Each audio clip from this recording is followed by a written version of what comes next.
आज हम लोग कक्षा 11 में हिंदी साहित्य के इतिहास के आदिकाल से जो 3 साहित्यकारों को पढ़ना है, चंद्रवरदाई, विद्यापति और अमीर खुसरो, इन लोगों के विषय में जानने का प्रयास करेंगे। चंद्रवरदाई पृथ्वीराज रासो के रचयिता चंद्रवरदाई हिंदी साहित्य के एक प्रतिभा संपन्न अद्वितीय कवि है। पृथ्वीराज रासो इनकी प्रसिद्ध रचना है।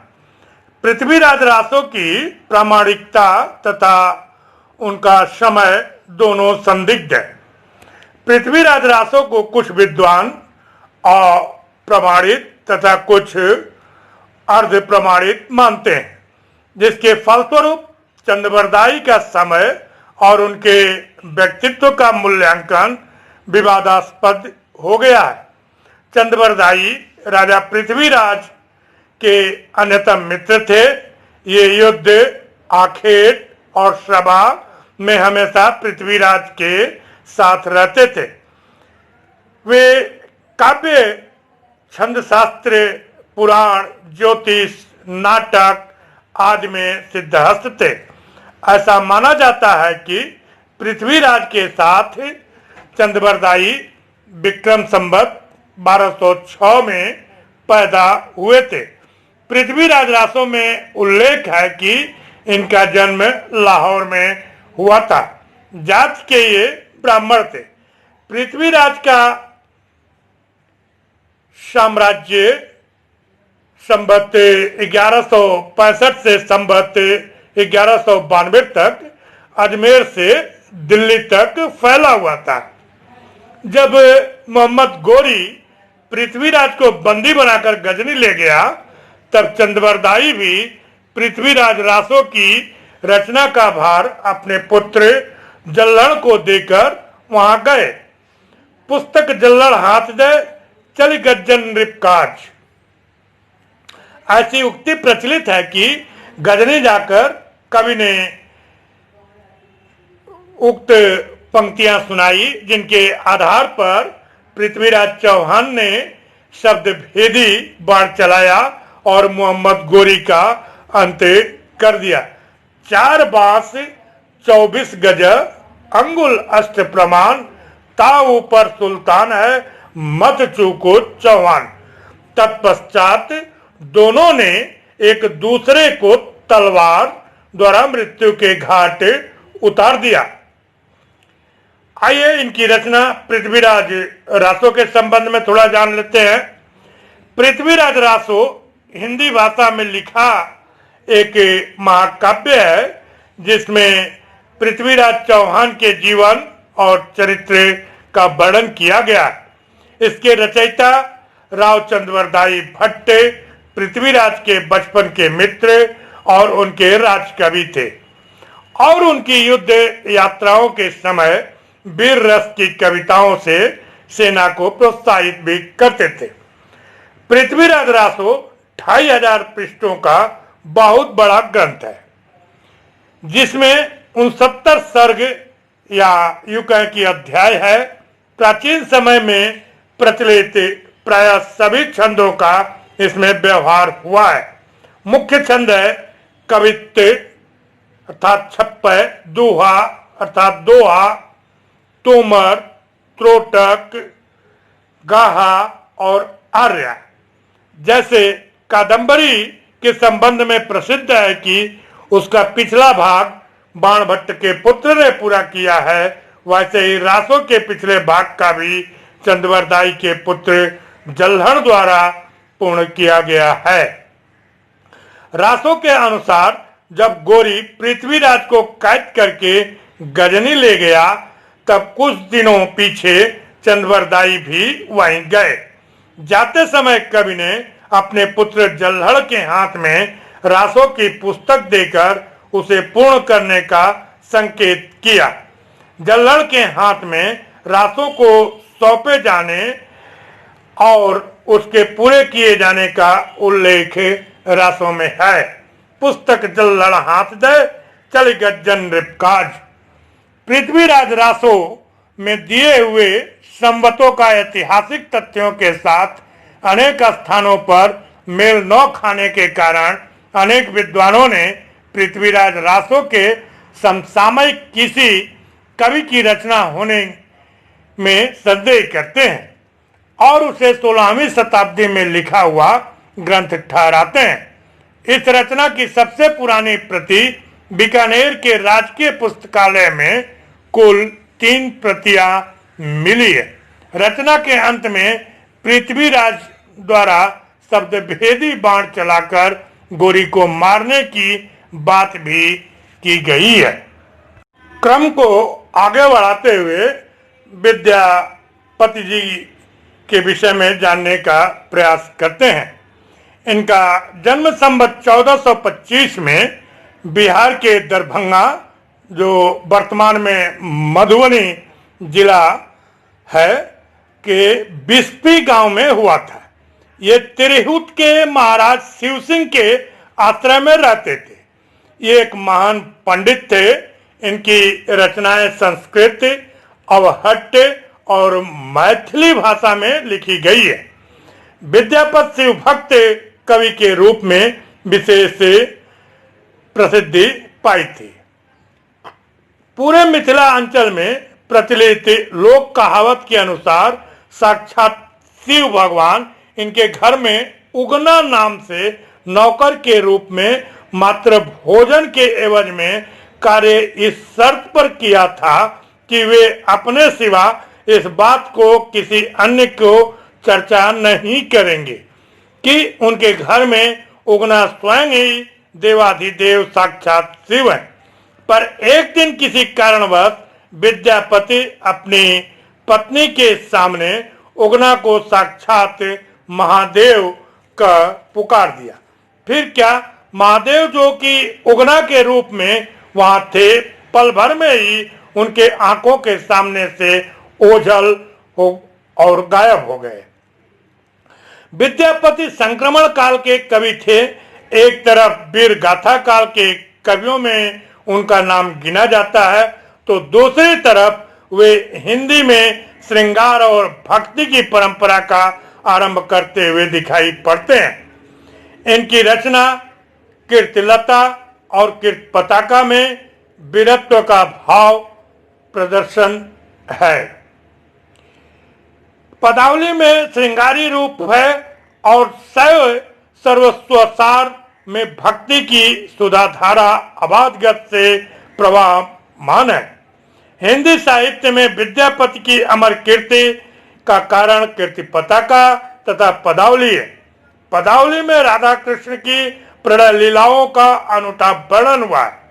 श्रृंगार के दोनों पक्ष संयोग और वियोग में से संयोग चित्रण में अधिक सफलता मिली है। राधा और कृष्ण परस्पर इस तरह समा गए हैं कि राधा कृष्णमय और कृष्ण राधामय हो गए हैं। ऐसी अवस्था में कृष्ण प्यारे की ध्वनि लगाते हैं और राधा प्यारी का कर पुकारती हैं। यह प्रेम की चरम सीमा है। इस चित्र में विद्यापति को अभूतपूर्व सफलता मिली है। अनखुन माधव माधव सुमिरत सुंदरी भेल मधाई, चाँद सार लय मुख रचना करूं लोचन चकुत चकोरे, अमेध होय आचर धनी पोठली दुई दिशी भेल उजोरे। विद्यापति में वीर, भक्ति और श्रृंगार तीनों रूपों की सफल झलक मिलती है। इन्होंने परवर्ती कृष्ण भक्ति साहित्य के लिए राधा कृष्ण के माध्यम से नायिका भेद वर्णन की प्रवृत्ति का बीजारोपण किया है। आइए इनकी रचना पदावली, कीर्तिलता और कीर्ति पताका के विषय में थोड़ा थोड़ा जानने का प्रयास करते हैं। पदावली विद्यापति द्वारा 14वीं सदी में रचा गया काव्य है। यह भक्ति और श्रृंगार का अनूठा संगम है। कवि निराला ने पदावली की मादकता को नागिन की लहर कहा है। इस काव्य रचना में राधा और कृष्ण के प्रेम तथा उनके अपूर्व सौंदर्य का वर्णन है। इस ग्रंथ की भाषा मैथिली है। कीर्तिलता कीर्तिलता एक चरित काव्य है। इसके रचयिता विद्यापति हैं। कवि ने इसमें अपने आश्रयदाता त्रियुक्त नरेश कीर्ति सिंह का यशोगान किया है। इस पुस्तक का रचना काल 1480 विक्रम संवत के लगभग माना गया है। यह 4 पल्लों में विभक्त है। इसमें कीर्ति सिंह की कथा भृंग भृंगी के संवाद के रूप में प्रस्तुत की गई है। यह एक अपूर्व ऐतिहासिक काव्य है। इसमें तत्कालीन यथार्थताओं का पूर्ण प्रतिबिंब है। कवि ने उस समय की सामाजिक, राजनीतिक, आर्थिक तथा सांस्कृतिक परिस्थितियों का चित्रण बड़े कौशल से किया है। संस्कृत और प्राकृत के छंदों का इसमें प्रयोग हुआ है। इसका प्रधान रस वीर है, किंतु जहां कवि ने नगर बधुओं का वर्णन आरंभ किया है वहां श्रृंगारिकता टपकने लगती है। भाषा विकास की दृष्टि से भी यह ग्रंथ महत्वपूर्ण है। इसकी भाषा अवहट्ट है। इसमें विद्यापति ने रासक शैली और दोहा, छप्पय, भुजंग, प्रयात आदि छंदों का प्रयोग किया है। इसमें तत्कालीन मैथिली भाषा का भी मिश्रण है। कीर्ति पताका कीर्ति पताका विद्यापति द्वारा लिखित अवहट्ट कृति है। इसमें कवि ने महाराजा शिव सिंह की कीर्ति गाई है।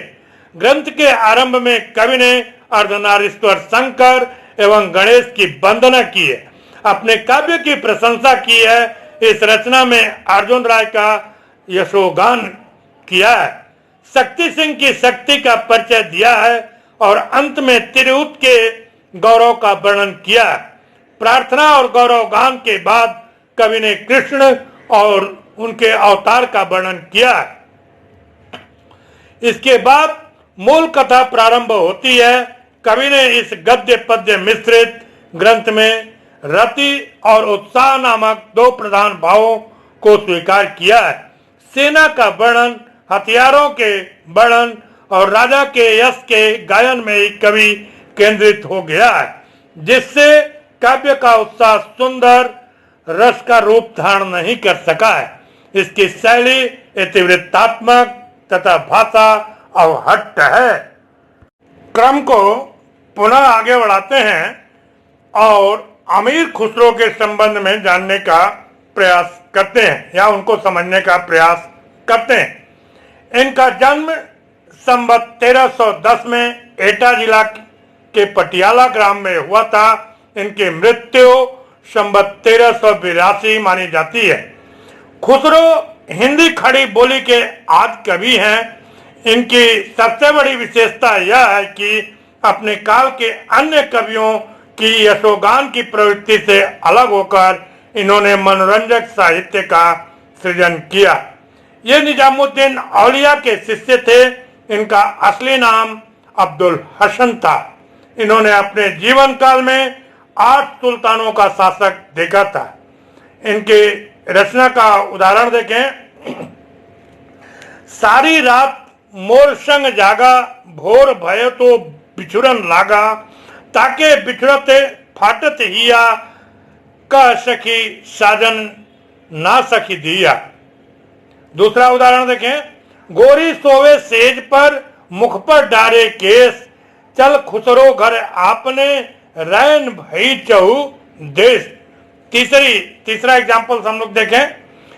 एक थाली मोती से भरा, सबके सिर पर औधा धरा, चारों ओर वह थाली फिरे, मोती उससे एक न गिरे। चौथा एग्जाम्पल। मोसो मोर श्रृंगार करावे, आगे बैठ के मान बढ़ावे, वासन चिक्कन और न दीसा, कह सखी साजन ना सखी सीसा। और एक एग्जाम्पल हम लोग देखें, उदाहरण। मीठी लागे वाके बोल, कह सखी साजन ना सखी ढोल। अमीर खुसरो ने अनेक पुस्तकों की रचना की, जिनमें से कुछ यहाँ है। देखिए, किरान उस सादेन इनकी पहली रचना है। मिफ्ता उल फुतू, खजाइन उल फुतू, आसिका, नीर सिपिहर, तुगलक नामा। आइए संक्षेप में थोड़ा थोड़ा इन पुस्तकों के विषय में जान लें। किरान उस सादिन, अमीर खुसरो की सबसे पहली रचना किरान उस सादिन थी, जिसको उन्होंने 1289 ईस्वी में लिखी थी, जो कि एक ऐतिहासिक विषय पर आधारित है। इनकी इस रचना में बुगरा खां और उसके बेटे कैकुबाद का विस्तार से वर्णन मिलता है। इनके अलावा उन्होंने इस रचना में मंगोलों के प्रति अपनी घृणा भी दिखाई है तथा इसमें कई इमारतों, शाही दरबारों, ऐतिहासिक लोगों के जीवन के विषय में विस्तार से बताया गया है। आइए इनकी दूसरी पुस्तक मिफ्ता उल फुतू, अमीर खुसरो की 1291 ईस्वी में की गई रचना के आधार पर उन्होंने अपनी इस किताब में मिफ्ता उल फुतू की रचना की थी। इसमें उन्होंने जलालुद्दीन खिलजी के बारे में विस्तार से बताया है एवं उनके जीवन में क्या घटित हुआ तथा उनके सैन्य अभियानों, मलिक छज्जू का विद्रोह व उसका दमन तथा उनकी सभी स्थानों पर विजय के बारे में विस्तार से बताया है। तीसरी पुस्तक खजाइन उल फुतू, इनकी इस रचना को तारीख अलाई के नाम से भी जाना जाता है। इनकी इस रचना में इन्होंने अलाउद्दीन खिलजी के शासनकाल के बारे में विस्तार पूर्वक बताया है। इसके अलावा उनके द्वारा गुजरात, चित्तौड़, मालवा और वारंगल पर विजय के बारे में मलिक काफूर के दक्कन अभियानों का भी विस्तार पूर्वक वर्णन मिलता है। आशिका, यह पुस्तक एक प्रेम कहानी पर आधारित है जिसमें गुजरात के राजकरण की पुत्री देवल रानी और अलाउद्दीन के पुत्र खिज खां द्वारा इसमें विस्तार से बताया गया है। इसमें उन्होंने अलाउद्दीन खिलजी का गुजरात पर आक्रमण तथा उस पर विजय का आंखों देखा चित्र प्रदर्शित किया। नीर सिपिहर, अमीर खुसरो ने अपने इस पुस्तक में हिंदुस्तान तथा हिंदुस्तानियों के बारे में जानकारी दी है तथा उनका अच्छी प्रकार से चित्रण किया है। इसके अलावा इस पुस्तक में मुबारक शाह के सभी भवन तथा जलवायु, सब्जियों, फलों, भाषाओं का बहुत ही अनोखा चित्रण किया है। अमीर खुसरो की इस पुस्तक में तत्कालीन सामाजिक स्थिति का चित्रण देखने को मिलता है। तुगलक नामा, यह भी एक ऐतिहासिक रचनाओं में से एक रचना है जो कि हमें इतिहास के बारे में जानकारी देती है। तुगलक नामा उनकी आखिरी रचना है। इस पुस्तक में उन्होंने खुसरो शाह के विरुद्ध गयासुद्दीन तुगलक की विजय का चित्रण बहुत ही अच्छे तरीके से बताया है।